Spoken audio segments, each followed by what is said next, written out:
My outfit of the day, mother. Mais qu'est-ce qu'il me fait l'autre? Tu vas où avec ton pantalon tout chiffonné? Tu vas te changer illico.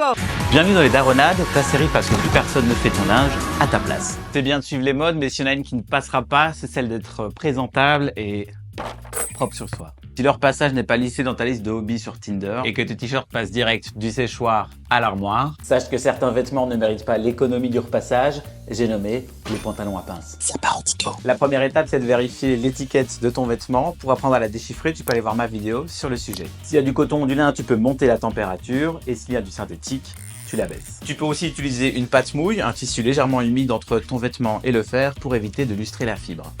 Si ton fut est méga froissé, on peut commencer par le haut. On le pose bien à plat en vérifiant que les poches ne soient pas racrapotées à l'intérieur. La partie délicate, c'est la pince. Donc ici, tu vas vouloir prendre ton fer en tenant ton pantalon par la taille. Tu tires et tu viens délicatement avec la pointe du fer pour ne pas créer de faux plis. Après, t'as cru que t'allais le repasser à plat comme un chino ou un jean? Non, non, non. Tu tournes le doigt dans l'œil, mon vieux. Et jusqu'au coude, hein. Un pantalon à pince, tu vas devoir le plier. Pour marquer le pli de ton pantalon, assure-toi que le bouton soit défait. Tes deux points de... Ta gueule.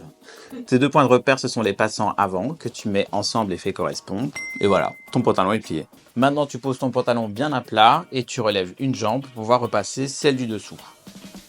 Inutile de marquer le pli jusqu'en haut, tu peux t'arrêter à 10 cm de la taille. Maintenant qu'il est nickel, tu vas surtout pas le foutre en boule à côté de l'armoire, tu peux le plier en deux et le suspendre tel quel. Sinon, tu peux aussi le mettre sur un cintre à pince. Et si tu as seulement des planches, tu peux aussi le plier en trois. Envoie cette vidéo à tes potes todiatifés comme l'as de pique et n'hésite pas à dire en commentaire quel autre vêtement tu voudrais apprendre à repasser.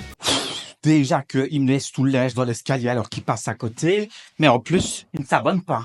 Peut-être me tuer ça.